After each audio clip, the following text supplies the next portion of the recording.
काफ़ी बारी लोगों का एक प्रश्न होता है कि आप किस तरह से मेडिटेशन करते हैं। और आपने जो एंड्योरेंस एक्सरसाइजेज की हैं उसके लिए फिजिकली तो ठीक है, एक फिटनेस होना चाहिए, परंतु मेंटली आप अपने आप को किस तरह से स्ट्रांग रखते हैं, क्योंकि आसान नहीं है। जैसे आयरन मैन किया है या डेक्कन क्लिफ हैंगर किया और आपको इतना समय नहीं मिलता, फिर कैसे करते हैं? तो मैं अपनी आज मेडिटेशन की कुछ टेक्निक्स हैं जो आप लोगों के साथ मैं शेयर करने जा रहा हूँ। मेडिटेशन में सबसे पहले आपका जो आसन है वो बहुत इम्पोर्टेंट है कि आप किस तरह से बैठते हैं। तो आपका किसी भी आराम आसन में आप बैठ सकते हैं और उस आसन में बैठने के बाद में जैसे आप टेक भी ले सकते हैं या मुक्त आसन में आप बैठ सकते हैं। बैठने के बाद में आप देखिए बिल्कुल रिलैक्स हैं कि नहीं, और रिलैक्स होने के बाद में आप ये भी देखिए कि आपको कोई आवाज तो परेशान नहीं कर रही। ये सब होने के बाद में जब आपका मन शांत है, आप कंफर्टेबल फील कर रहे हैं, उसके बाद में आप ध्यान की तरफ जाइए। और ये ध्यान में आने से पहले और सबसे पहले मैं चाहूँगा कि आप अनुलोम विलोम करें। अनुलोम विलोम में आप जो नाक है हमारी लेफ्ट साइड और राइट साइड की जो नॉस्ट्रल्स हैं, इसमें आप अगर आप लेफ्ट साइड से सांस लेते हैं, जैसे 6 सेकंड के लिए आप सांस लीजिए, 4 सेकंड के लिए उसको रोकिए और 8 सेकंड के लिए छोड़िए। यही क्रिया जैसे आपने राइट साइड से सांस को छोड़ा है, उसी नाक से आप सांस लीजिए। फिर से वही 6 सेकंड के लिए सांस लीजिए, 4 सेकंड के लिए रोकिए और 8 सेकंड के लिए उसको छोड़ दीजिए। ये क्रिया आप 7 या 8 बार ही कर सकते हैं, यह आपके ऊपर है। इसके बाद में आप भ्रामरी करें। भ्रामरी एक बहुत ही महत्वपूर्ण क्रिया है। इसमें आपका मन शांत होता है, क्योंकि ब्रेन के लिए, दिमाग के लिए मुझे ऐसा लगता है कि इससे बढ़िया कोई उपाय नहीं है।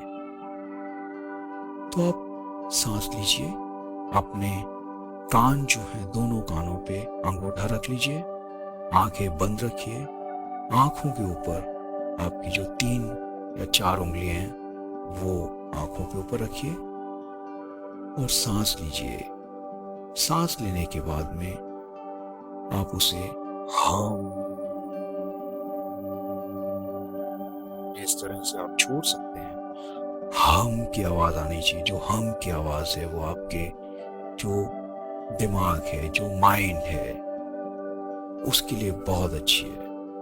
जो ये रेजोनेंस साउंड होता है, इससे बहुत शांति मिलती है, ऐसे मैंने ऑब्जर्व किया अपने ऊपर। तो आप जरूर ये कीजिए और ये भी आप 7-8 बार ही कीजिए। बहुत इससे आपको शांति मिलती है और फ्रेश फील करते हैं। मैंने तो ये भी देखा है कि हमारा फोकस और भी इससे बढ़ता है, क्योंकि मन शांत हो जाता है हमारा। इसके बाद में जो तीसरी चीज आपको करनी है वो है आपको ध्यान में जाना। आप शुरुआत में आपको ऐसा लगेगा कि मैं ध्यान में नहीं बैठ पा रहा हूं, मेरा ध्यान नहीं लग रहा है। तो मैंने जो खुद अपने ऊपर 2-3 चीजें की हैं वो मैं आपको बताना चाहूंगा। आप 100 से 1 तक, मतलब 100 से 1 तक आप उल्टी गिनती गिनना शुरू कीजिए। जब आप उल्टी गिनती गिनते हैं तो आपका ध्यान उस नंबर पे रहता है। ये करने के बाद में जो नेक्स्ट स्टेप है उसमें आप और भी डिफिकल्ट कोई टास्क ले सकते हैं। जैसे मैंने शुरू किया है वो है Z से A तक। तो Z से आप अल्फाबेटिकली जब उल्टा जाते हैं, Z, Y, X, तो कुछ आपको ध्यान में आएगा कि हमें मालूम नहीं Z के बाद में क्या आता है। तो इस तरह से आपका ध्यान उसी शब्द के ऊपर जाएगा जिसे आप ध्यान से उसको याद करना चाहेंगे। तो Z के बाद में क्या आता है और उसके बाद में क्या आता है, और ऐसे ऐसे करके आप A तक पहुंचेंगे। तो इसमें आपका फोकस जो है वहीं पे है, आपका ध्यान कहीं और नहीं जाएगा। तो ये दोनों करने के बाद में आप ध्यान में बैठिए, और ध्यान में बैठने के बाद में आपकी आंखें जो हैं उसके जो बीच में जो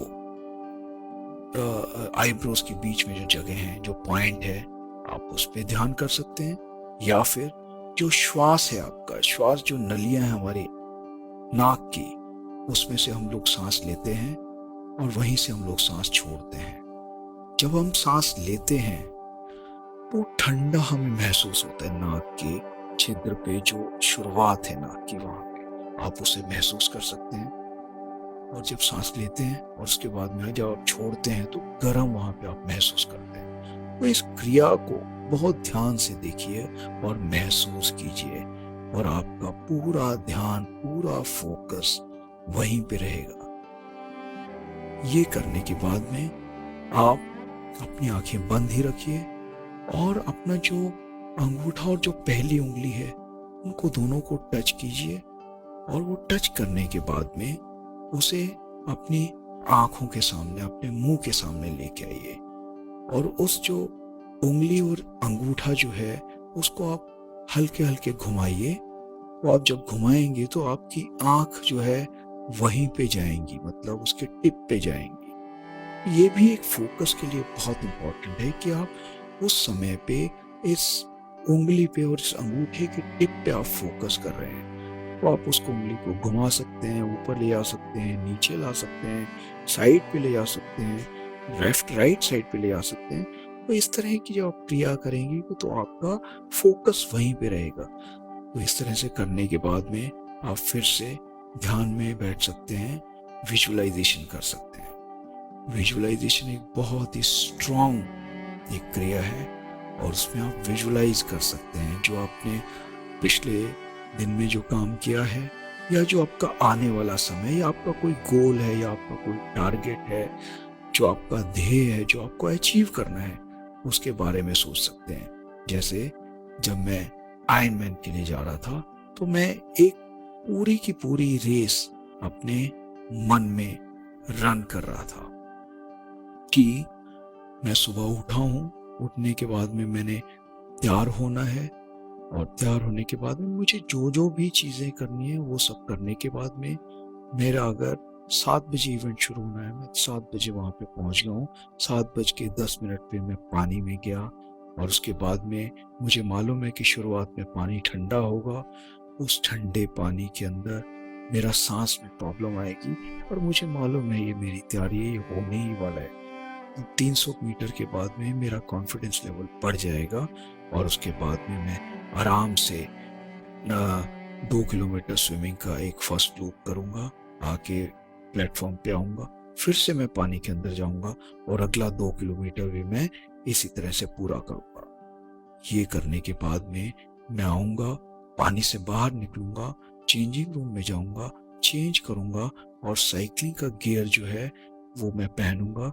साइकिल मेरी खड़ी होगी स्टैंड के ऊपर, वहां से मैं अपनी साइकिल को उतारूंगा। साइकिल उतारने के बाद में मैं जो बाकी लोग हैं उनके साथ में साइकिलिंग शुरू करूंगा। साइकिलिंग में 2 राउंड्स रहेंगे, 2 लूप्स रहेंगे 90 किलोमीटर के, जो कि 180 किलोमीटर हमें साइकिलिंग पूरा करना है। तो 4 किलोमीटर स्विमिंग किया, उसके बाद में 180 किलोमीटर्स में साइकिलिंग कर रहा हूँ। मैंने अपनी पॉकेट्स में कुछ खाने के लिए रखा है, और रास्ते में कभी पानी मिलेगा तो पानी, जूस मिलेगा तो जूस, कोई फ्रूट मिलेगा तो फ्रूट, वो सब मैं खा रहा हूँ। इस तरह से मैं पूरा रेस रन कर रहा हूँ, और एक लूप होने के बाद में मैं दूसरे लूप के लिए गया हूँ, और टाइम देख रहा हूँ कि मेरा टाइम अभी कितना हो चुका है, और मैं कंप्लीट कर रहा हूँ अपनी रेस। मुझे 7 घंटे और 40 मिनट मिले हैं। मैं इसके अंदर ही अंदर अपनी रेस को ख़त्म कर रहा हूँ। ये रेस ख़त्म करने के बाद मैं अपनी साइकिल को फिर से, जो उसकी डेजिग्नेटेड लोकेशन थी, मैं वहाँ पे उसको रखता हूँ, दौड़ता हूँ चेंजिंग रूम में, और चेंज करता हूँ साइकिलिंग गियर से रनिंग गियर में। रनिंग गियर में मैंने शूज, सॉक्स और अपना कॉस्ट्यूम पहना है, पानी पिया है थोड़ा, और मैंने दौड़ना शुरू कर दिया है। मेरी पॉकेट के अंदर, मेरे जो एक पाउच है उसके अंदर मैंने कुछ खाने का सामान रखा हुआ है, दौड़ते टाइम मुझे उसकी ज़रूरत पड़ेगी और मैं अपना जो नंबर है वो नंबर मैं लगाना नहीं भूला हूँ, मैंने लगाया है। और इस तरह से मैंने रनिंग शुरू किया है। रनिंग में 4 लूप्स मुझे करने हैं, क्योंकि 42 किलोमीटर्स का पूरा रन है ये। और मैं पूरा रन करने के बाद में लास्ट में मैं महसूस कर रहा हूँ कि मेरे हाथ में इंडियन फ्लैग है और मैं पोडियम की तरफ बढ़ रहा हूँ। और बढ़ने के बाद में मैं जब जा रहा हूँ तो बहुत आवाज़ें वहाँ पे आ रही हैं, इंडिया इंडिया इंडिया। और ये होने के बाद में मैं वहाँ पहुँचता हूँ और मुझे डिक्लेयर किया जा रहा है कि I am the iron man. ये डिक्लेरेशन होता है और मुझे बहुत खुशी होती है। मैं देखता हूँ कि मेरी वाइफ, मेरे बच्ची और मेरे दोस्त वहाँ पे खड़े हैं, बहुत खुश हैं। मैं अपना मेडल लेता हूँ और एक अचीवमेंट महसूस करता हूँ और बहुत खुशी है कि मैं अपने देश के लिए ये मेडल ले पाया। इसके बाद में मैं अपने भगवान को धन्यवाद करता हूँ और मैं इस तरह से अपनी रेस पूरी करता हूँ। तो ये मेरी पूरी जर्नी मैंने विजुअलाइजेशन में की और विजुअलाइजेशन में बहुत ताकत है। आप मेरी मानिए, आपको अगर कोई भी आपका गोल है, अगर उसको अचीव करना है, फ्लॉलेसली आपको अचीव करना है, तो उसके लिए आपको वो विजुअलाइज करना पड़ेगा। विजुअलाइज अगर दिमाग ने कर लिया और दिमाग ने एक बार बोल दिया कि हाँ तुम ये कर सकते हो, तो डेफिनेटली आपकी बॉडी बोलेगी हाँ मैं जरूर करूँगी, क्योंकि माइंड जो बोलता है बॉडी वही करती है। तो इस तरह से आप विजुअलाइजेशन भी कीजिए और इसका बहुत पॉजिटिव रोल है। इस तरह से मैं अपने गोल्स को अचीव करता हूँ और खुश रहता हूँ। Thank you.